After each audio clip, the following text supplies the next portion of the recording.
Hello and welcome to Geeky Guys. If you're into geeky things, we're the guys for you.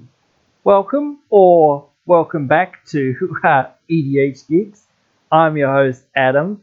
In today's episode, we're having a bit of a discussion about EDH deck power levels. So the discussion has been going on for many years, probably ever since, Commander basically started, what the power levels are. The power scale goes from 1 to 10, 10 being the most powerful, 1 being the weakest. And there's a lot of discussion out there by YouTubers and by, by the players and whatnot. I want to put this out there to you guys and see what you guys have to think and say about my idea. So my idea is to simplify this because I don't think that power level actually helps out. And I'm going to explain a little bit why as well and give some points and counterpoints and whatnot and that in this video as we go along.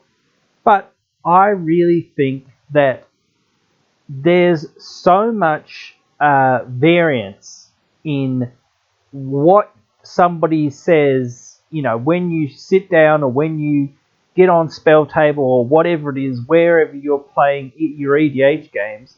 Even if somebody looks over the list, somebody who's a professional player, like there's professional players that have been playing for 10, 20 years or whatever it is, and, from one player to another, that one player might say, oh yes, this deck's a 5, and the next player might say, oh, this deck's a 6, and the next one might say, nah, that's a 4, so there's always going to be that variation. Now, we don't have to get exact, and this is why I think the power level just sort of falls apart very easily, because it's very hard to say, well, because you have this card and this card and this card specifically, it's a 4.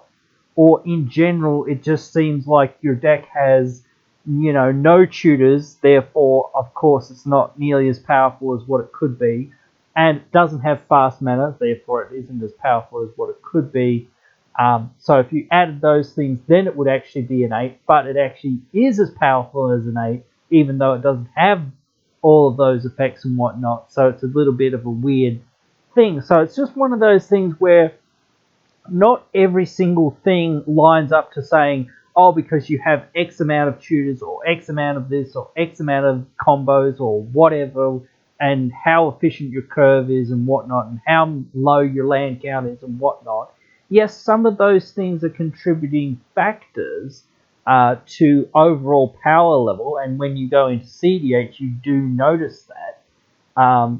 So it's one of those things that it's just a completely different mindset to building CDH. And again, I think when you start talking about each sort of area of Magic, there's, people who want to play, that sort of competitive based game. And again, that's fine. It's not what I want to play and, whatnot. And I know a lot of people that don't want to play that way, but there's still some players that want to play not what I would call jank and not what I would call medium power, and then sort of something in between, medium power to sort of more medium to high power, I guess. I don't know how to quite quantify it, but sort of casually competitive. They want to be as competitive as they can be, yet they don't want to run, too many tutors or even any sometimes, unless absolutely necessary. And they don't want to run too many combos for the most part. For the most part, they want to win through the specific synergy that's inherent in their deck.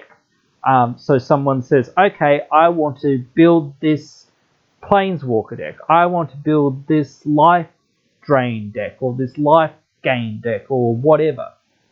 Or I want to build a Dragons deck, or I want to build a Tokens deck. So somebody automatically goes down that path of going, okay, this is what I want to do. So how can I make that the most competitive that I can without putting, a ridiculous amount of tutors in, without putting in, cards that are $100 like, Mana Crypt and things like this. How can I actually do that and have it, be fun, fair, yet very strong, in some cases, So there is that out there as well, that's a different sphere as well, So these are the sorts of spheres that I'm going to start talking about. And that's where I think that we should start having our conversations instead. Because when you get into a Commander game, if you don't know the people and if it's not set up properly, and again, I still think that, even if you go through some of these channels and whatnot, and they say, oh yes, we've looked over your deck list and it doesn't seem like it's too broken, it's a 5 or whatever. We think it's a battle cruiser style deck that seems like, yeah, this is fine, or it's not a battle cruiser style deck, but, it's basically doing that thing that, it's at that power level where, it seems like it fits to that form, that sort of power level of a format or of a playstyle, whatever. So, and diversity of decks, again, is one of those big things.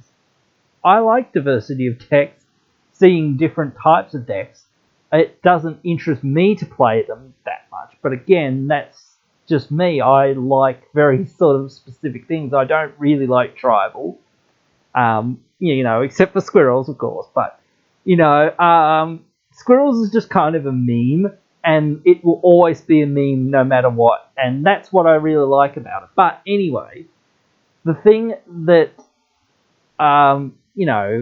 drives people to build one deck or another deck or whatever depends solely on, what they're like as a Magic player for the most part. And even saying that, again, some people will like going, okay, well, I'm not always going to play at the CDH table or whatever. I'm not always going to play with my friends that are playing, basically precons or whatever. Or I'm not going to play with people that are playing, an upgraded precon or whatever.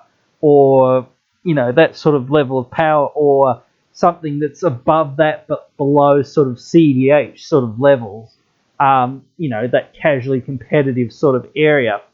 So again, it's cool to see all these different things, and it's cool to meet all kinds of different people. But again, I think if you find yourself in games that you're just a fish out of water and whatnot, especially if you're not expecting it, it's one of the worst things that happens to you, I think. It's not so much that, you can't maybe have a deck that's at that power level or whatnot. It's just that, and sometimes things happen and the deck just goes off or whatnot. They get the nut straw and whatnot. But again, just like you can tell through how powerful a deck is if it plays like that a lot of the time, or a high percentage of the time.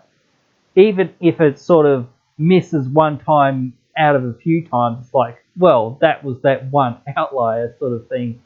If you took the data and sort of said how many times out of 100 do you just combo off and kill everyone on turn 2, 3, 4 or whatever, be probably very high level of the time, where the more power level you sort of would suggest that deck should be. Like if it's inconsistent, then it's kind of like, well, that's because, that's the logistics of Magic sometimes, Sometimes you didn't draw your land on turn 3 until turn 8 or whatever, and you're just out of the game no matter what. Even if you've got a lot of fast mana, you can still whip.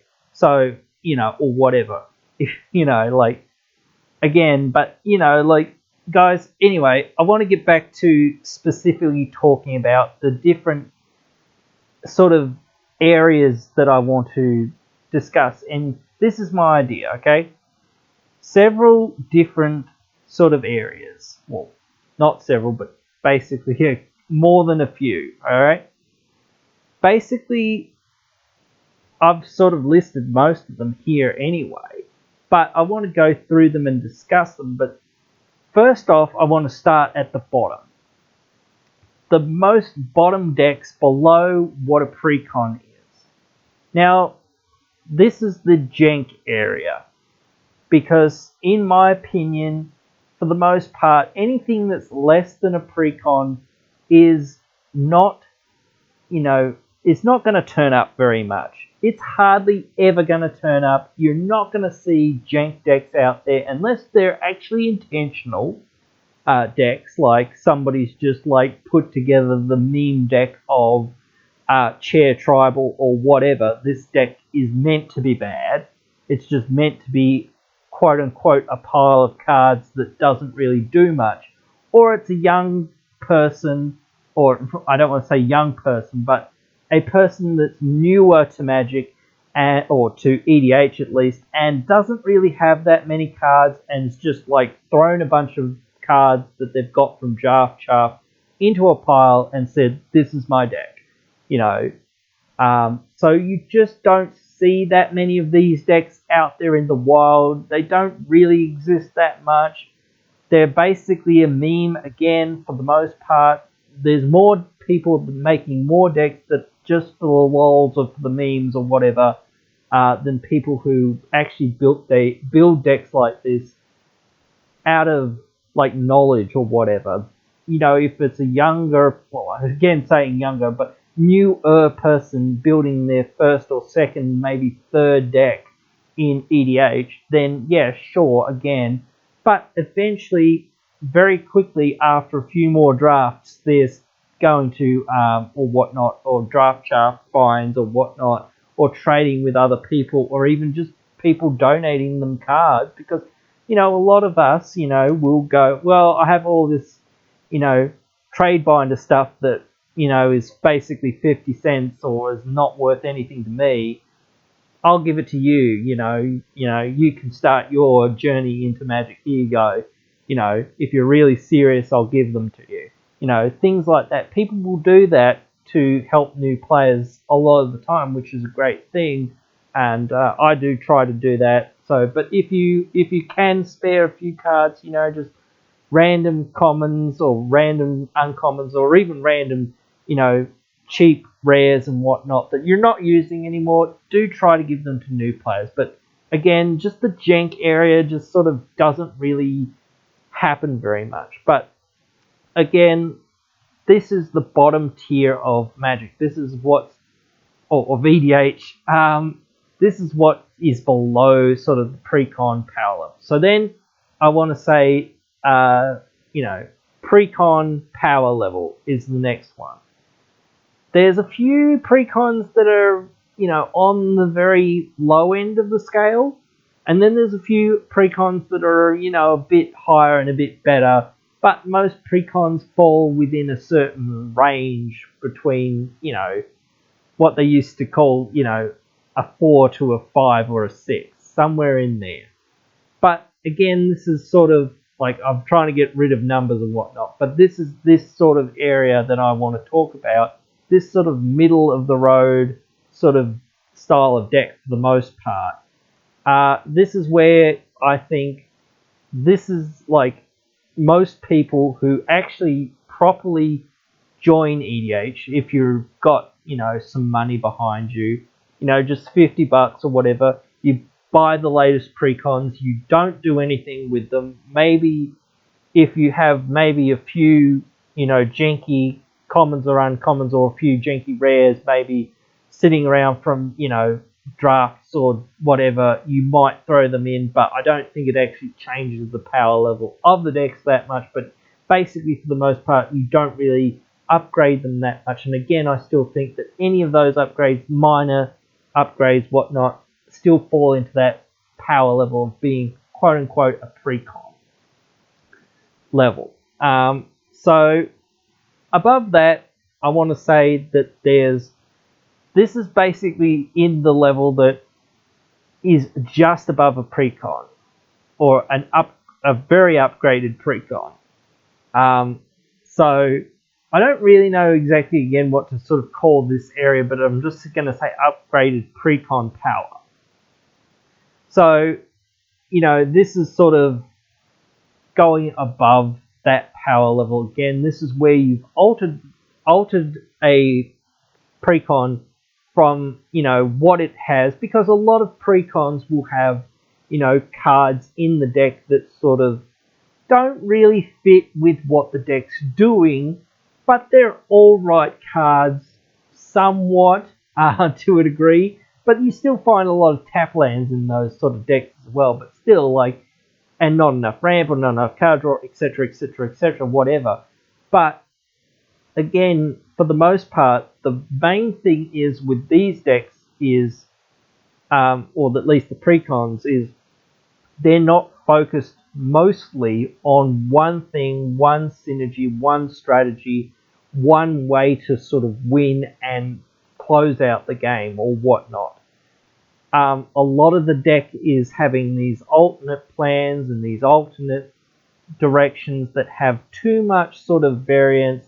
Like, some things are inherently strong and inherently good for you to do. It doesn't really matter if the rest of your deck has synergies around them, like card draw or ramp or recursion. Those things, for the most part, are going to be helping you out with what your deck is trying to do. So if your deck just naturally has a few of these cards in it, it will be better and stronger, and same for removal and whatnot, and board wipes, etc. So this is the level where now you won't see very many tap lands, if any, and you will see, the deck is actually a, cohesive plan for the most part, and the deck is going towards what the deck wants to do for the most part. Alright? So the next level above that is what I was talking about before, which is casually competitive. This is the highest level of Magic before you go into what I will call CDH territory. What they call CDH territory, rather. So this is the level where you're sort of pushing the boundaries to the absolute limit. Now you have literally almost no tap lands, maybe one, like maybe Rejuka Bog or something like that, something that makes a huge impact on the game and can save you. So basically you have very few tap lands at all. You have to have fetches at this point. You absolutely have to have fetchable duels, not OG duels, but you do have to have fetchable dual lands and whatnot. You have to have a very strong mana base. So again, this is why, again, it's sort of harder to get into these higher levels for newer players and whatnot, and it takes a while to get here. And it does take experience to learn how to play this high level. And I don't really play into this level. I play it a little bit more in between, like upgraded precon towards this level. There's sort of a gap between those two, somewhere in there, where I think my decks sort of fall and a lot of the players that I play with sort of fall. So we're trying to be as more towards the casual upgraded precon level, I guess. I don't know. But still, we're pushing that limit of being close to being casually competitive. But again, in this area of casually competitive, you will see more sort of direct, like, I'm going to win the game combos sort of thing, rather than I'm just going to rely on deck synergy or whatnot to try to eke out value to win the game. So it changes a lot from, there's some stuff in here, again, that it's more about, okay, instead of just synergy, the synergies have to combo and, be able to go infinite, or be able to make me, find what I need to actually pair this with something else so that I can win the game, kill everyone, etc., whatever. So there's a lot of things that can find their way in here, but again, this is not, CDH again. This is where you can still have some somewhat pet cards and still run your own combos. It's not a meta game like CDH is, where everything is, this deck, this deck, this deck, and it's a hierarchy. You can still play what you want to play for the most part. Well, you can still play those in CDH, but again, for the most part, you really, in that format, got to pick either the most powerful deck or the second most powerful deck, realistically, in my opinion at least. You've got to be in the hunt within, a couple decks. So, anyway, again, CDH is the next territory, and I was just sort of talking about that in this. This is the highest level of EDH Magic, as I sort of said, and this is just like there is no room for anything but I combo, I win, and protecting your combo and stopping other people from comboing. It's all about winning at this point. There is nothing else in this format. It's a completely different, way of thinking about making a deck and wanting to play the game to what the rest of, EDH is, in my opinion. And that's fine. CDH players like playing their CDH games, and some of those players also like playing some more quote-unquote casual games and whatnot with, the other people that sort of play the casual games. But again, for the most part, when they want to play a CDH game, if you're not really into CDH, it's just that area that sort of you shouldn't really get into unless you actually have a legit tuned metagamed deck. It's just not worth your time unless you actually really know the format and you can really, grasp your head around these sorts of, things. You really need to have your head on a swivel. You really have to have a lot of interaction. You really have to have your wits about you, because so much happens so quickly, and sort of anyone can win at any time, which is one of the things that's sort of fun and interesting about it to a degree. To some people, I understand how it's sort of like the fireworks are going off on turn 1, 2 or 3, rather than they're going off on turns 11 or 12, depending on what, or maybe even later to 10 sometimes. But again, some games of, some other games that I've seen, in CDH even go a lot longer, just because no one actually had anything, or everyone was too afraid to play anything. You've really got to have an aggressive sort of mindset, and it's really like playing 100 card singleton legacy or vintage, sort of to a degree, with a card that happens to be exiled that you can cast, and your deck has to remain to the color requirements of that card. Like that's kind of like what it is in this format.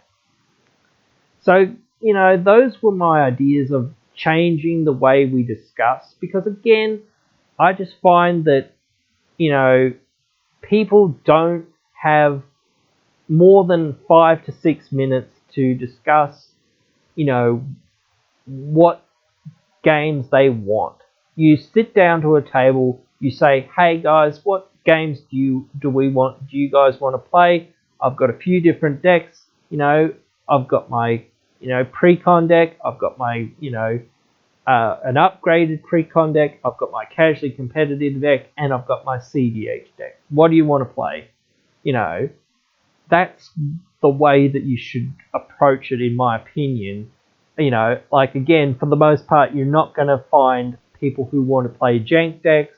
And again, CDH is an outlier for the most part. There's not as many people who play that as what there are people who play between, a precon, an upgraded precon, and, casually competitive.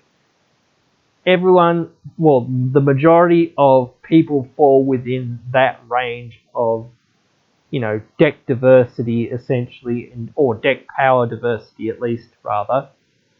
So you'll mostly find people in that area. And, again, like a precon can go up against somebody's casually competitive deck. That's not impossible.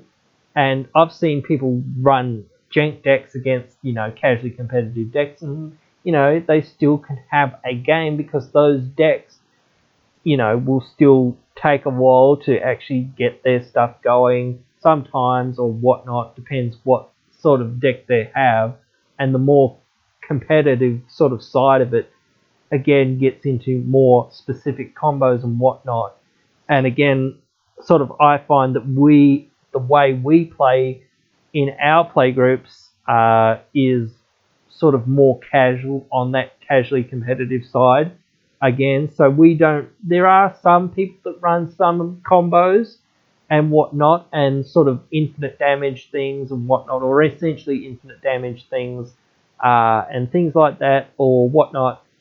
But again, I don't, because that's just not what I like, and I don't like trying to have to figure that sort of stuff out and trying to work out, okay, so do I need to tutor for this, or do I need to counterspell that, and it just becomes too much for me, where I just lose track of everything very quickly, and sort of I don't understand really what's going on anymore. And a few people sort of also fall into that area where I know how all this stuff works for the most part. Like if you say, oh, I have Kiki Jiki Zealous Conscripts, okay, that's the combo, you win, cool, it's over. Because you're going to create infinite copies, and kill everyone. Cool, right.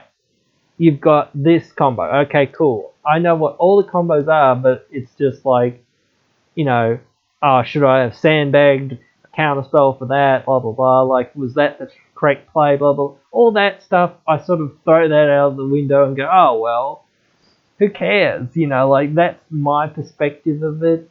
I know some people are a bit more like, well, I've got to win and whatnot, or I've got to try to win or whatever. And that's them being a little bit more like wanting to be more competitive into that casually competitive, which is fine, if you want to go down that route. But again, I don't think you need to worry about it that much. Just chill out, have some fun games, and whatnot. That's what I enjoy doing, and I don't care sort of what really happens for the most part. But the thing is, again, I don't like playing against certain decks and whatnot. So just sort of say, again, I think Stax is one of the weirdest decks that sort of falls into one of these outliers where it's not actually that powerful of a deck. It's annoying as hell, but it's not actually, until they actually have to find their combo or whatnot, or whatever, that actually wins them the game. The stacks usually just drags the game out and makes the games longer.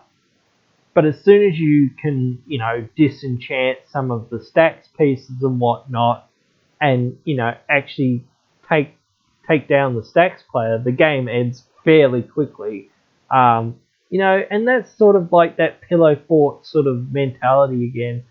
I don't mind some people having that sort of pillow fort mentality to go, oh, I'll just slow the game down just a little bit so people don't attack me, so I can survive a little bit longer or whatever. It is a little bit annoying, but it's just like, oh yeah, cool, whatever. You're just trying to get your game plan going, or trying to find your combo or whatever, blah, blah, blah, whatever, That's fine, that's a good strategy, but it's not gonna, pay off, in my opinion. Just for me, I just don't like that, again. But, if you want to do you do you. But to me, I want to be proactive. So I'd rather be trying to end the game not, or I'd be wanting to be like, okay, instead of running ghostly prison, like things like this, I'd run things like more fogs and things like that, just so that you can sort of, okay, this person's going to attack me. That's fine.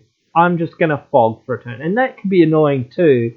But, if you go, well, life is too much for me because I need, certain amount of life to execute my combo or what I'm trying to do over here, whatnot, or it's actually lethal, then that's a different scenario. It's like, well, I actually need my life to do this, or I need this to do that for specific reasons, or, like again, I've had, Yogmoth brand position in my hand a few times where my life total has been below, like, 10 or 12 or whatever, or 15 or whatever, and I'm just like, you know what, I don't want to play this because I have to sack like 12 things anyway to it to get really, something, hopefully something good off of it, or at least a lot of the stuff that I have here that's janky stuff that's not real, that's, it's sitting here, it's fine, but it's just like, yeah, I can sack it. It doesn't really matter. Is like, well, that just kills me. It draws me all the cards in my, or maybe the cards that I need to survive or whatever, but can I risk it? It's just like one of those things where I go, I'm just not going to risk that, like, I'm just going to sit that there and hopefully I can, scry into it with, my, Viscera and whatnot, or whatever, if I have it in that deck, or if it's in another deck, I go, well, I hope I can get it with attacking with my, creatures and drawing cards off of, like, Toski or whatnot, or whatever, or things like that. Otherwise, I just go, oh, well, I did my thing for the game, and then I lost, like, that's the way I look at it, like, if I got to play the game the way that I wanted to play it, and that's what I try to do with other people too. I don't try to dictate the way that they should play the game, but I just try to suggest to say, hey, look, not everyone is going to like that sort of thing, and this is what I would say to people. If you want to play that deck, just let everyone know, hey guys, look, I'm playing a stacks deck. There's all sorts of things in here that are like Winter Orb and whatnot and all that sort of stuff, and Stasis and whatnot. I'm just trying to slow down the game so I don't die too quickly because I've got this convoluted combo in my deck that I'm trying to eventually get to. And I understand that kind of ruins kind of the deck's, design to a degree, because then people know what you're doing and whatnot. But again, it's just one of those things, just like at least saying, look, I'm just playing stacks. There's a good reason for me playing stacks. So, but I'll try to be not too mean with it and not drag the game out too long. And that's my biggest problem with the game sometimes, is that somebody can win the game if they have enough pieces. It just seems like, dude, like with Turgid and some of this other stuff that, or whatnot, that you can steal things with or whatnot. Some of these like blue effects and red effects that can just steal creatures or whatnot, or whatnot. You can just like, you have most of the other players' board states, and you can't win. What? I'm sorry, I'm very confused. They're trying too hard again to do the thing that their deck's doing and forget, oh yeah, I've got like 400 power on my board from stealing everyone else's stuff. Oh, I guess I'll keep digging for that combo. Dude, you can literally just win the game, like on board, everyone's dead. Swing out, attack people, and we're all dead.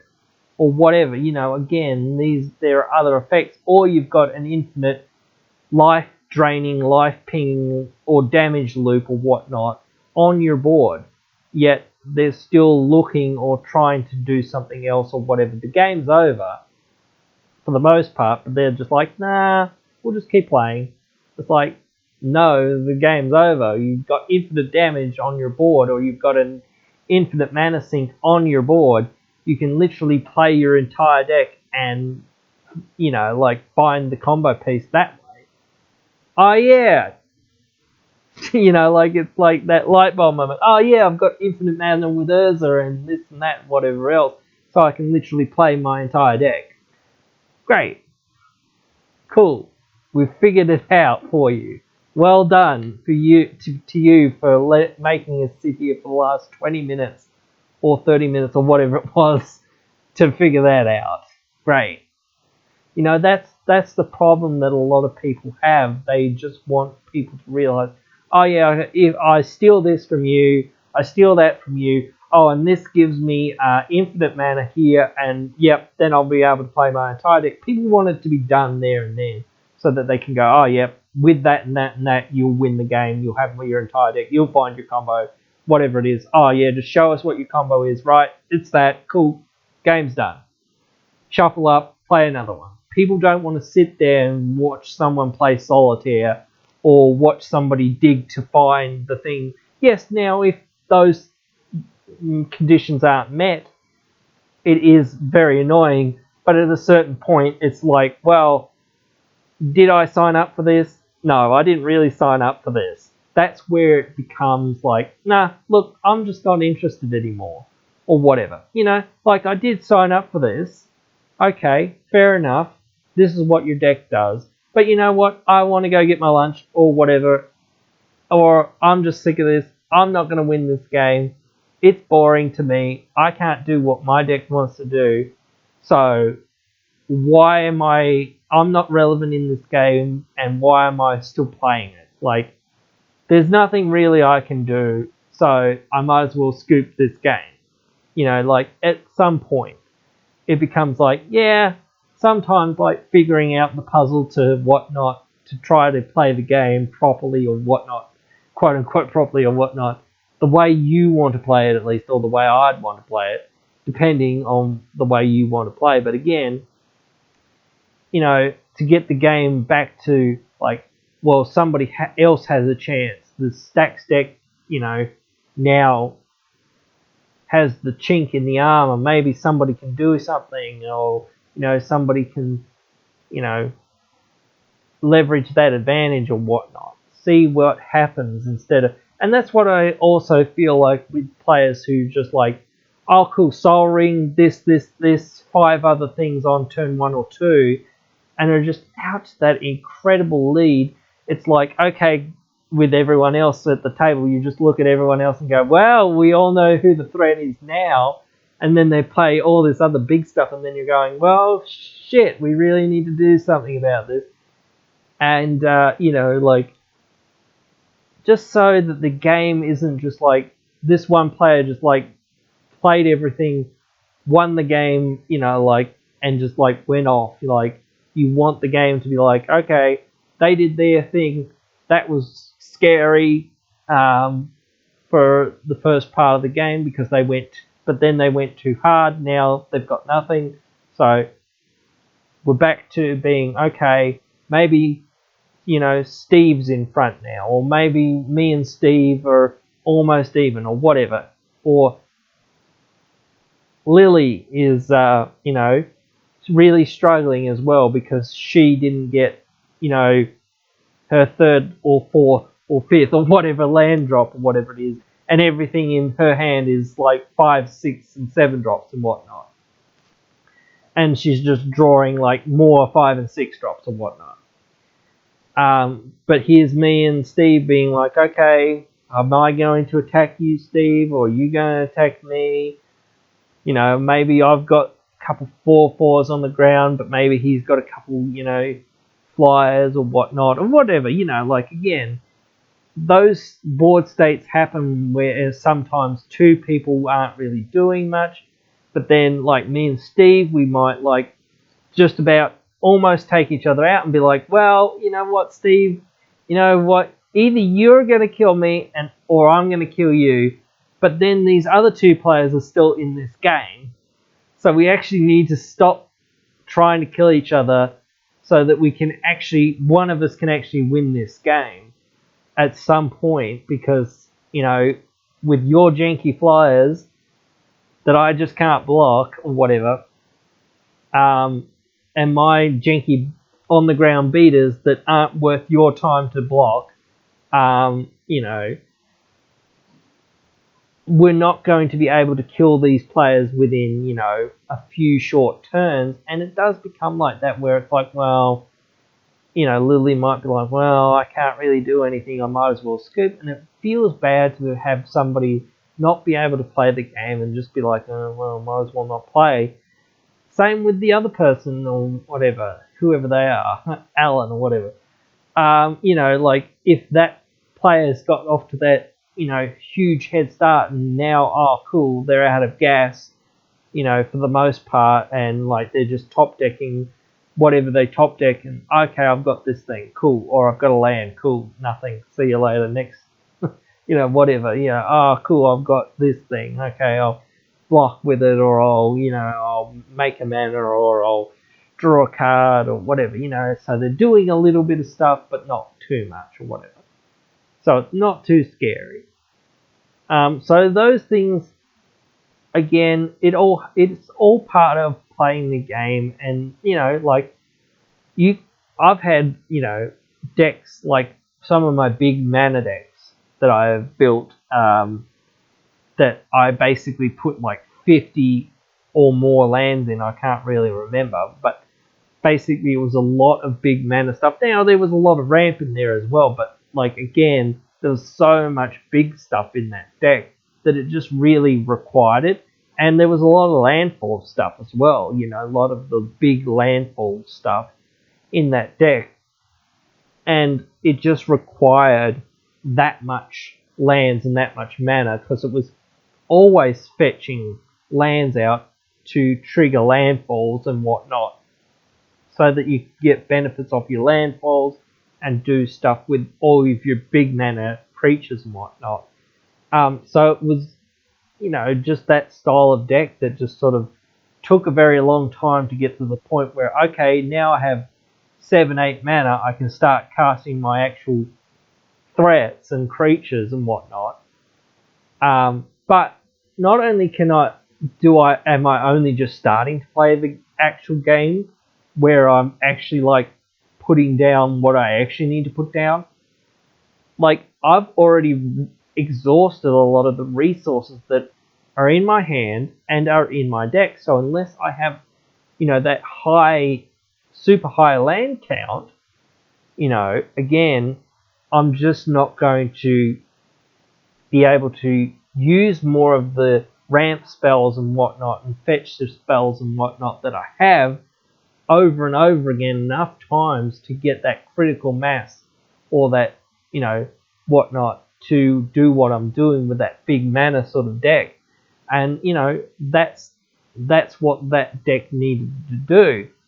So I've tried to play more towards the competitive side of competitive casual, or even towards CDH. It's very difficult, and again, I've tried to lower that curve, and I've tried to play less lands and whatnot as well, but I just found it too much for me.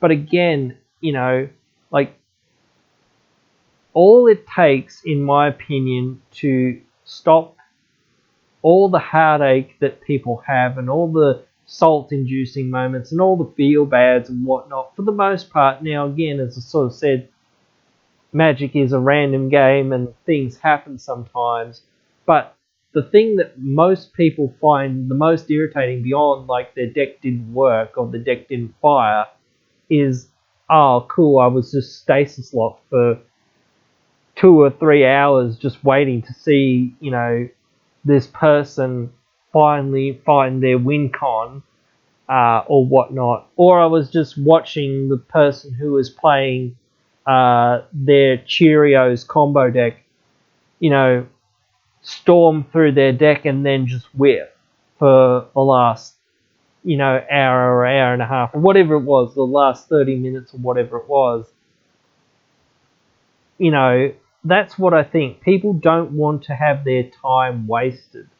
People want to feel like, they were in the game, they participated, they played, they had a good time, especially players that don't play as much as what some of us sort of do, like I do particularly.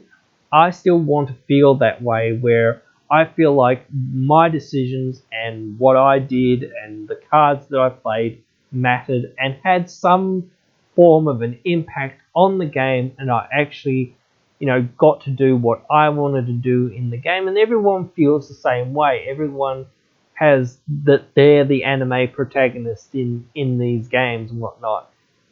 So everyone feels that way, but just remember, not everyone likes the same thing, and that's okay. You don't have to convince, a 10-year-old or whatever it is, or a new player that whatever, it's okay that I combo killed you on turn 2, because you're not going to convince them. It's okay that I stacked you out and you sat here for the last 3 or 4 hours waiting for me to find my combo and couldn't do anything. Again, those things aren't aren't 100% bad or good to a degree, but again, you shouldn't try to justify them too much. You should say, look, I'm sorry that took so long or whatnot. I usually can end the game much quicker if it takes a really long time, or if it's really, really quick. I'm sorry, I didn't really consider, that the power level of this deck. I haven't really played it. I don't really know much about it, especially if it is a deck that is like that. But don't make that excuse if you know your deck is like this, turn 1, turn 2 kill deck, basically. Just go, look, this is the type of deck that I've got. If somebody goes, okay, cool, I want to face it, and goes, holy crap, I'm dead. Okay, cool, right. So that's what it's like to face that deck, or decks like this. I've played against those decks. I've played against people that play that way, and that's fine when I knew that was what I was getting in for.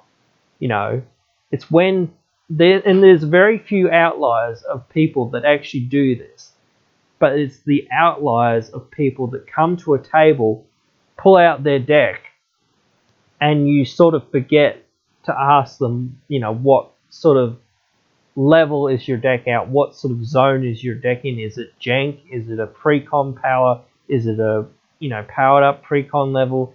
Is it casually competitive? Or is it a CDH deck? Those are the things that you should ask someone. You should never, if you don't know the person, you don't know their deck, especially if it's a really weird commander or if it's partners or whatnot. Some people will run decks that look like, oh, that's Tymna and Thrasios. That's a really powerful, CDH deck. So you might go, well, what's going on here, buddy? Just out of curiosity. Then they go, oh, look, no, it's just a, wizard tribal deck or whatever. It's a 4-color wizard tribal deck or whatever it is. And I just wanted to have, or whatever it is, or it's a humans deck or whatever it is. And, whatever, it's this is what the deck is. It's not a CDH deck. Don't worry. It's not very powerful, whatnot. Explain that to people when you pull it out. Just say, hey, look, this deck is playing partners. It's playing these partners, whatever, because everyone's going to see what you're playing anyway. It's not a combo deck or whatever. It's not a CDH deck. Don't worry. It's just a casual deck. I'm just playing whatever, this random pile of stuff. But I just wanted these commanders, whatever. But anyway, guys, that is about it for this video. Tell me, what do you guys think? Have you had some bad experiences out there playing games sometimes? I know it can happen. What do you think of my ranking system? Is it good?